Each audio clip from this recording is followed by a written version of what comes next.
Hello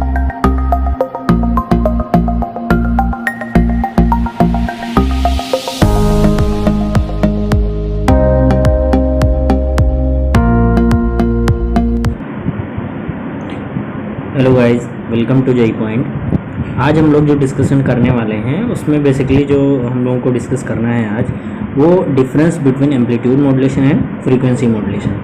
तो इसमें discussion से पहले सबसे पहले तो बात करनी यही ज़रूरी है कि हम लोगों ने अभी तक देखा क्या क्या है।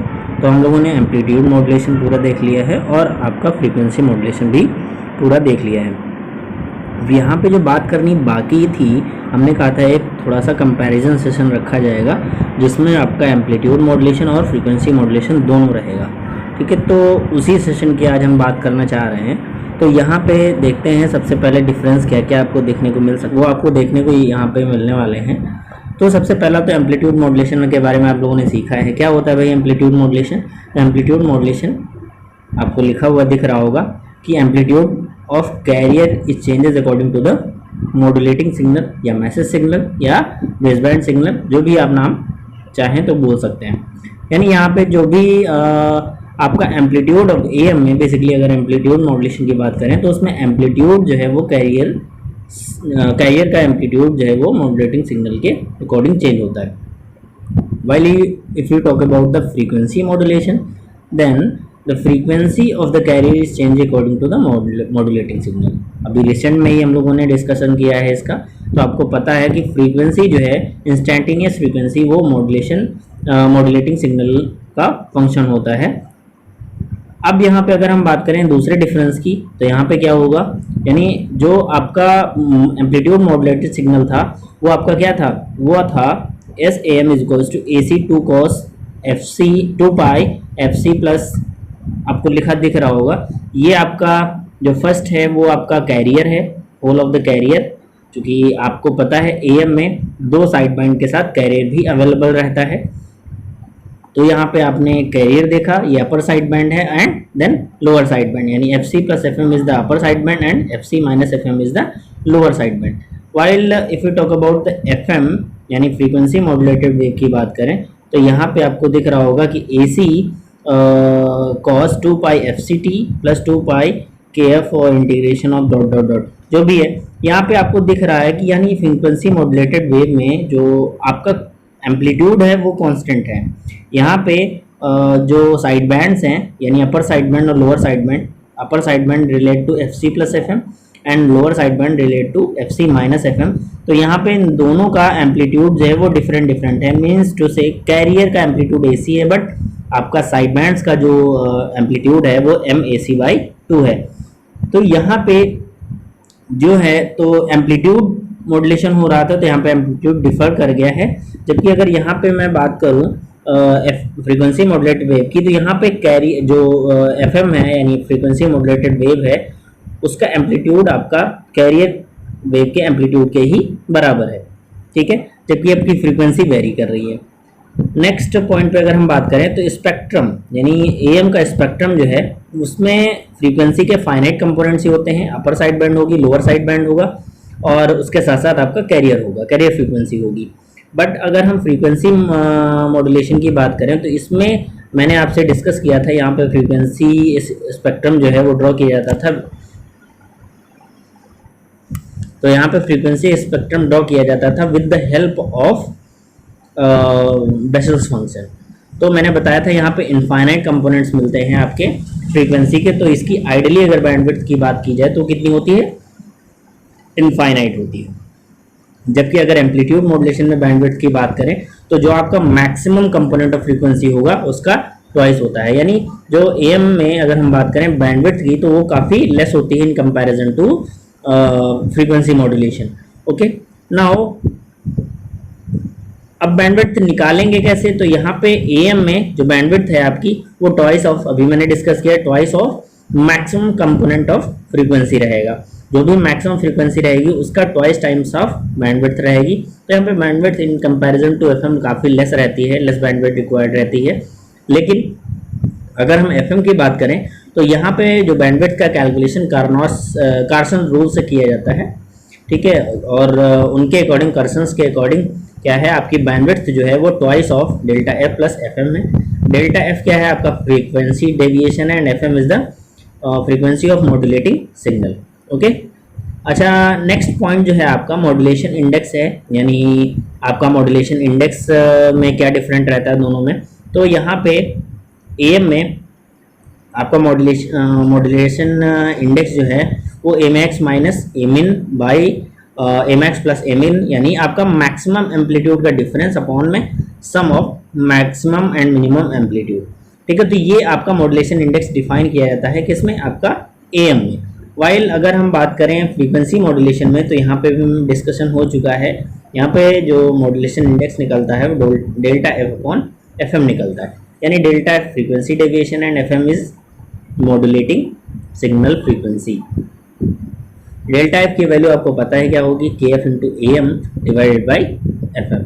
तो यहाँ पे जो फ्रीक्वेंसी मॉड्यूलेशन है, यहाँ पे मॉड्यूलेशन इंडेक्स की वैल्यू आपकी मॉड्यूलेटिंग सिग्नल की फ्रीक्वेंसी पे डिपेंडेंट है।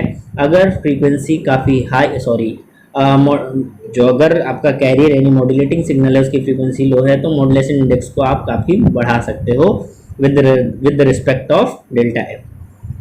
नाउ अगर हम बात करें एएम में, तो एएम में आपको पता होगा, हमने इस बात पे काफ़ी जोर देके आपसे बात किया था कि यहाँ पे मॉड्यूलेशन इंडेक्स जो है वो डिसाइड करता है कि आपकी साइड बैंड की पावर क्या होगी, क्योंकि आपको पता है यहाँ पे टोटल जो है पावर वो डिसाइड होती थी PT equals to P C 1 plus M square by 2। तो इस फॉर्मूले से अगर आपको डिसाइड करना है तो यहाँ पे मॉड्यूलेशन इंडेक्स भी इम्पोर्टेंट रोल प्ले कर रहा है टोटल पावर के कैलकुलेशन में। लेकिन यहाँ पे थोड़ा सा एक एम में ध्यान देने वाली बात ये भी है कि यहाँ पे जो आपका मॉड्यूलेशन है, या यूँ कह लीजिए एम की वैल्यू है, वो आप हमेशा और हमेशा लेस देन 1 ही यूज़ करोगे। m इक्वल्स टू 1 में आपको पता था फेज रिवर्सल प्रॉब्लम आ जाती है, और m ग्रेटर देन 1 पे आपको क्लिपिंग ऑफ द am देखने को मिलता है। तो यहाँ पे अगर आपको परफेक्ट मॉड्यूलेशन चाहिए तो आपको m लेस देन 1 पे ही काम करना पड़ेगा। एक तो मॉड्यूलेशन इंडेक्स में यही है कि मॉड्यूलेशन इंडेक्स में लेकिन FM में अगर हम बात करें तो यहाँ पे मॉड्यूलेशन इंडेक्स के मान पे यानी वैल्यू पे कोई आपका रेस्ट्रिक्शन नहीं होता है। आप चाहें तो मॉड्यूलेशन इंडेक्स की वैल्यू काफ़ी हद तक बढ़ा सकते हैं, लेस ग्रेटर देन 1 से कर सकते हैं। यहाँ एडवांटेज भी है इसका, m equals to m greater than 1 पे आपको काफ़ी एडवांटेज भी मिलते हैं FM में। तो यहाँ पे m always will greater than 1। अच्छा, पावर की बात कर रहे थे, तो यहाँ पे जो AM में ट्रांसमिटेड पावर है वो आपका PC 1 plus M square by 2 है। दिस मीन्स टोटल पावर जो है वो डिपेंडेंट होती है किस पे, आपके मॉड्यूलेशन इंडेक्स की वैल्यू पे। लेकिन अगर हम लोग बात करें FM में, तो FM में यहाँ पे आपकी टोटल पावर जो है वो आपके साइड कैरियर पावर के इक्विवेलेंट होती है, क्योंकि यहाँ पे जो भी पावर कैरियर को मिलती है उनसे ही साइड बैंड को पावर डिलीवर हो जाती है, तो यहाँ पे एक्स्ट्रा पावर की ज़रूरत नहीं पड़ती है। फिर आते हैं नॉइज़ के इंटरफेरेंस की बात करते हैं। तो आपको पता है AM में इस बात पे मैंने जोर देके भी बोला था कि यहाँ पे नॉइज़ का इंटरफेरेंस बहुत ज़्यादा होता है। क्यों होता है? क्योंकि नॉइज़ के बारे में मैंने डिस्कस किया था और बोला था ये कि नॉइज़ जो है वो वेरी अफेक्टेड होती है with the amplitude of the signal.